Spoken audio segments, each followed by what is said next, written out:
Hari ini hari Rabu tanggal 5 Juni 2024. Pada kesempatan kali ini, Rabu minggu ini, kembali lagi untuk menyampaikan mengenai apa-apa saja yang kiranya dapat diambil sebagai pembelajaran dari tinggal bersama dengan Kruba Ajan, atau pengalaman dari apa yang beliau ajarkan dan dapat dibagikan untuk manfaat. Setelah Rabu sebelumnya juga tidak sempat berbagi karena ada berbagai kesibukan. Di sini pada kesempatan kali ini ingin berbagi sedikit mengenai sebelumnya di Rabu minggu lalu, di mana mendapatkan tawaran dari salah seorang umat di Indonesia, khususnya di Kota Medan. Di sana umat itu memberikan penawaran untuk menerjemahkan Dhammatok, salah seorang Kruba Ajan yang cukup terkemuka juga di Thailand, salah satu murid juga dari Lungta Mahaboa Nyana Sampanno, termasuk adik seperguruan dari Luang Por In Thawai. Jadi beliau, umat ini, berkeinginan atau memang sudah teragendakan untuk mengundang Luang Por Kruba Ajan ini untuk Dhammatok di Kota Medan bulan depan. Makanya karena mungkin masih mencari-cari siapa yang akan membantu menerjemahkan ke dalam bahasa Indonesia, jadi coba untuk kontak saya. Saya pun mendapatkan penawaran tersebut. Juga sebenarnya ada kesungkanan juga untuk menolak, karena biasanya kalau ada seorang umat atau siapapun lah yang memiliki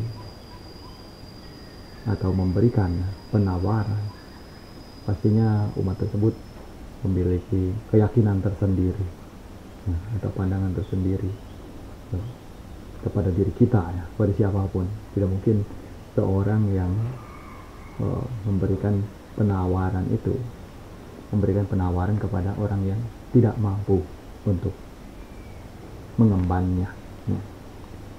Jadi setiap tugas itu pasti akan diperuntukkan kepada orang-orang yang memang dapat kiranya melaksanakan tugas tersebut dengan baik.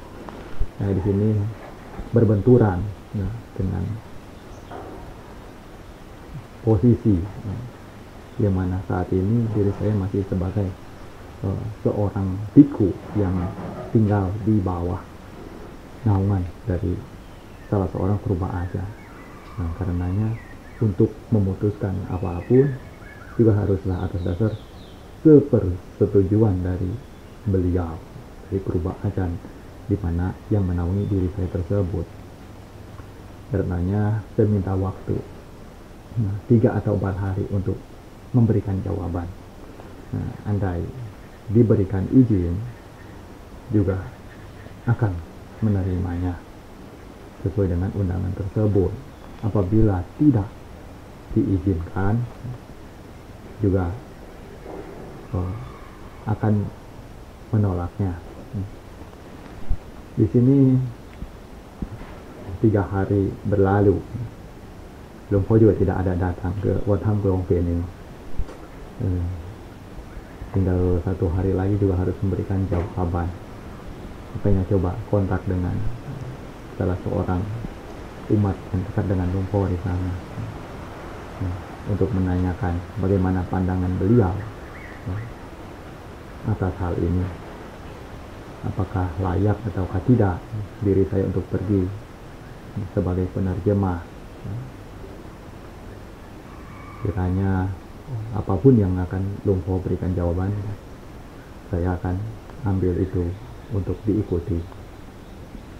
Jadi setelah ditanyakan, saya dapat kembali jawaban dari sana, di mana Lumpur mengatakan beliau tidak setuju, karena sebaiknya itu menjadi tugas dari Bhikkhu Dhammaduta yang ada di Indonesia.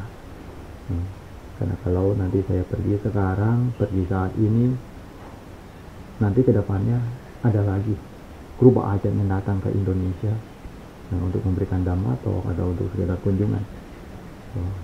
Mungkin nanti harus saya lagi yang harus pergi, karena apa yang sudah dimulai tentunya akan terus berlanjut.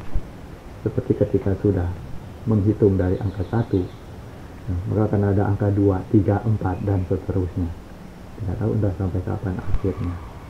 Jadi untuk menghindari dari ketergantungan ini nantinya akan semakin berlanjut, maka Lumpur tidak mengizinkannya.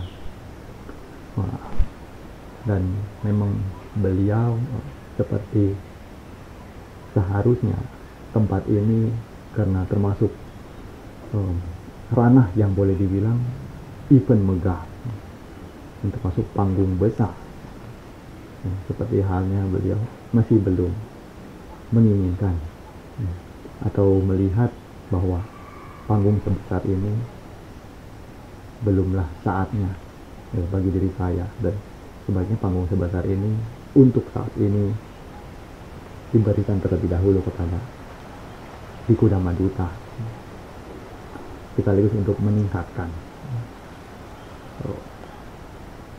pandangan dari berbagai lini terhadap kinerja para Dhammaduta yang bertugas di Indonesia. Mungkin arahnya lebih ke sana.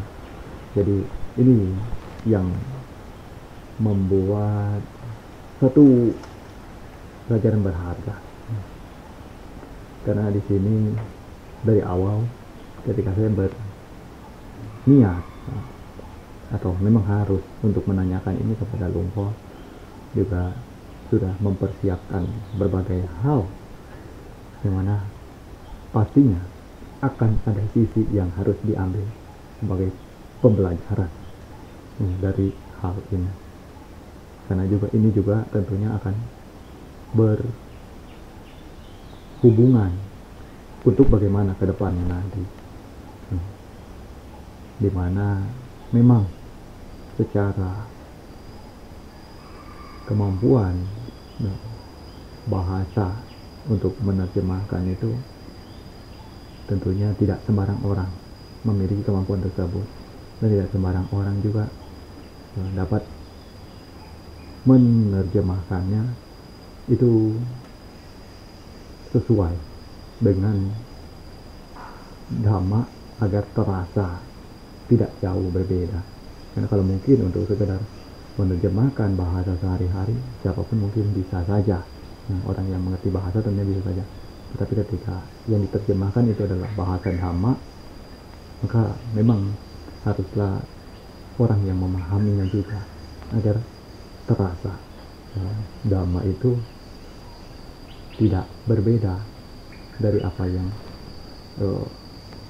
disampaikan oleh seorang yang memberikannya. Jadi di sini di mana beliau tidak mengizinkan itu untuk mengetahui pandangan beliau sebenarnya kira-kira seperti apa, ingin melihat diri saya ini atau membentuk diri saya ini, ada yang beliau rencanakan ataukah tidak untuk kedepannya. Jadi dari sini sebenarnya secara garis besar itu sudah cukup dapat saya tangkap dari di mana beliau tidak memberikan izin. Walaupun pada akhirnya beliau pun mengatakan jikalau tetap ingin pergi juga silahkan. Nah, kalau tetap ingin pergi juga terserah pada saya. Tetapi beliau mengatakan bahwa beliau tidak setuju. Jadi memang ada hal positif di sini yang dapat ditarik. Mungkin memang beliau yang telah menjadi guru saya selama 8 tahun, tidak kurang dari 8 tahun. Ini kesini sudah sampai tahun ke-9. Jadi tidak seakan tidak ingin muridnya itu menjadi seorang bhikkhu yang sembarangan untuk menjalankan tugas menerjemahkan dhamma dari Kruba Achan pun juga haruslah selektif, haruslah tahu siapa yang kiranya perlu untuk diterjemahkan dhammanya, dan Kruba Achan mana juga yang memang bukan diri sendiri yang sebaiknya menerjemahkannya. Jadi ada bagian-bagian, ada koridor-koridornya. Nah, ini yang memang terkadang koridor itu atau batasan-batasan itu tidaklah kita lihat. Tetapi sebenarnya batasan-batasan itu adalah apa yang memangnya sudah ada dan akan sangat elok jika dapat melihat dan mengikutinya. Jadi ini poin yang boleh dibilang amatlah penting. Karena dengan adanya batasan-batasan yang diketahui tersebut, jadi masing-masing pun memiliki bidangnya masing-masing, memiliki sisinya masing-masing, hak dan kewajibannya serta tugas masing-masing. Dan ketika semua itu berjalan, ya tentunya tidak akan ada pihak manapun yang akan merasa keberatan atau kurang senang melihatnya. Ini. Lalu kemudian di sini melihat juga dari apa yang mungkin kelak di masa depan itu akan terjadi seandainya mengambil tugas ini. Mungkin akan banyak sekali hal-hal yang berupa dampak negatif atau hal-hal yang tidak diinginkan yang ada di mata beliau terhadap diri saya.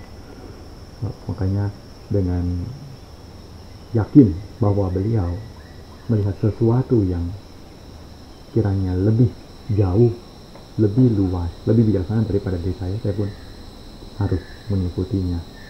Nah, terutama dalam hal satu ya, ego. Lalu kesiapan atau kematangan, dimana mungkin dari sudut pandang beliau terhadap diri saya yang masih sebagai bhikkhu muda, usia wasa juga masih belum sampai 10 wasa, mungkin akan sangat rentan sekali untuk terhanyut di dalam berbagai godaan-godaan yang ada, mulai dari mungkin nama besar, ego, kesombongan dan lain sebagainya. Karena ini pastinya akan ikut dari dibalik kesuksesan, di mana setiap kesuksesan itu pasti akan membawa hal-hal ini juga, berupa bentuk ego diri, kesombongan, yang mana sesungguhnya ini merupakan apa yang akan menjatuhkan atau meruntuhkan kesuksesan itu sendiri. Jadi inilah hal yang cukup unik, di mana kesuksesan itu bukannya membawa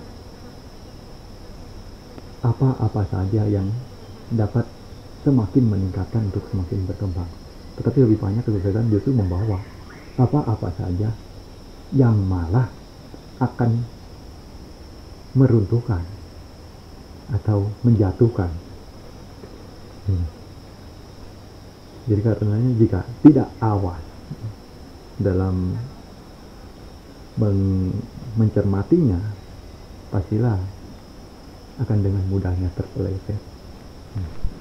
Ini mungkin yang beliau lihat, di mana memang belum saatnya. Makanya ketika semua ini ya dikatakan, saya pun menerimanya dengan sangat menghargai apa yang perubahan saya sampaikan kepada umat itu. Jikalau tidak bisa untuk menerima penawaran tersebut, karena Lumpur juga tidak mengizinkan, dan sebagaimana alasan yang beliau berikan itu saya katakan semua, sampai umat tersebut pun bisa menerimanya, tidak ada rasa kecewa atau apapun. Mungkin kemudian hari bahkan umat itu akan berkeinginan untuk kiranya bisa bertemu di sini. Itu tentunya sangat baik.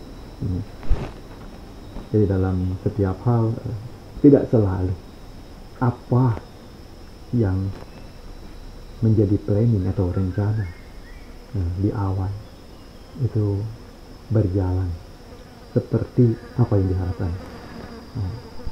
Namun hidup tidaklah boleh juga tidak memiliki perencanaan.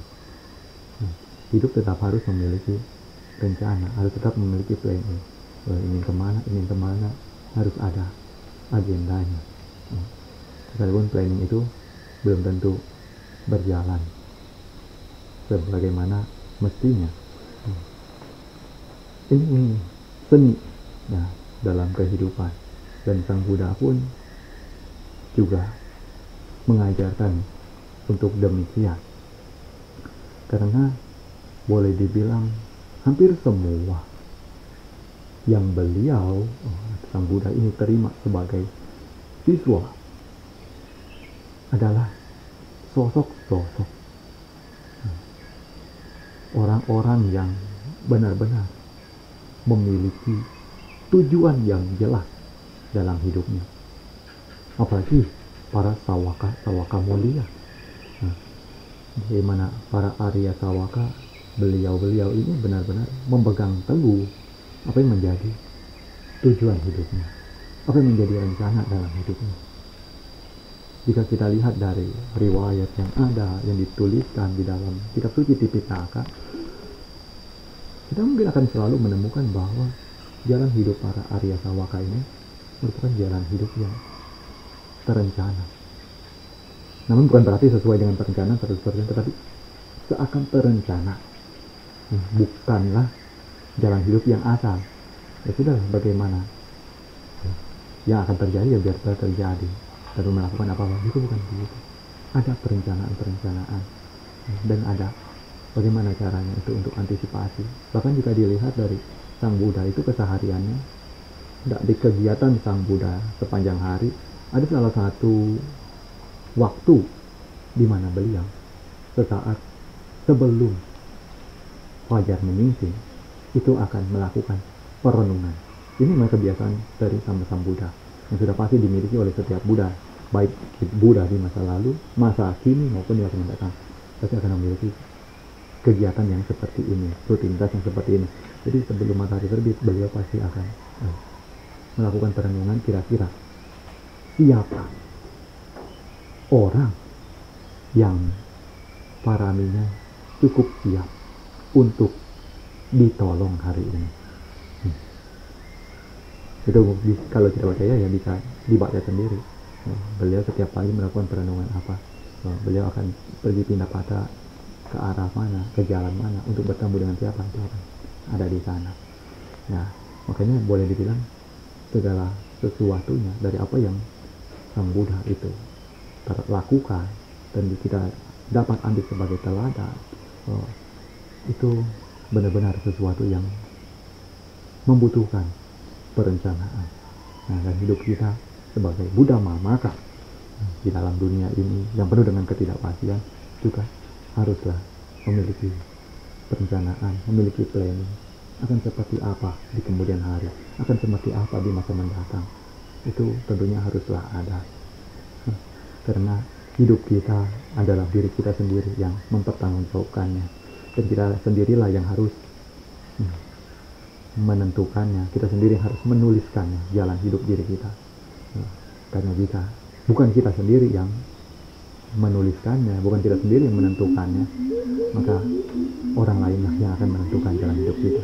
Dan ketika orang lain yang menentukan jalan hidup kita, maka besar kemungkinan kehidupan kita di dunia ini tidaklah akan mencapai kebahagiaan sebagaimana yang diri ini harapkan. Karena kita tidak dapat untuk menjadi diri kita sendiri. Yang ada hanyalah menjadi apa yang orang lain inginkan. Dan termasuk seperti saya saat ini pun, sampai saat ini, sekalipun berada di bawah bimbingan guru, juga merupakan atas dasar dari pilihan sendiri. Dari awal memilih untuk tinggal di sini, tinggal bersama dengan guru ajan, juga atas dasar pilihan sendiri. Walaupun setelah itu ada beberapa yang menjadi keinginan dari guru untuk membentuk perintahan ini memang sudah merupakan tugas dari beliau untuk membentuknya. Jadi kita harus mengikutinya yang sebagai seorang yang dibina. Nah, tetapi walaupun demikian, tetaplah nantinya harus berusaha untuk menentukan sendiri jalan hidup sendiri, karena tidak selamanya kita akan tinggal bersama dengan orang-orang yang menaungi diri kita. Akan ada saatnya di mana harus berjalan sendiri, bergantung pada diri sendiri. Jadi untuk hari ini kiranya pesan yang ingin disampaikan untuk dijadikan sebagai satu pelajaran dan mungkin dapat diterapkan apabila siapa yang belum menerapkannya. Terutama planning dalam hidup ini adalah hal yang penting. Kita harus pikirkan dalam melakukan apapun kita harus berpikir apa yang dilakukan hari ini, apa yang dilakukan saat ini akan memiliki dampak seperti apa di masa depan kelak. Mungkin hal-hal yang sederhana, hal-hal yang kecil bisa saja menjadi apa yang begitu buruk untuk mengubur masa depan kita.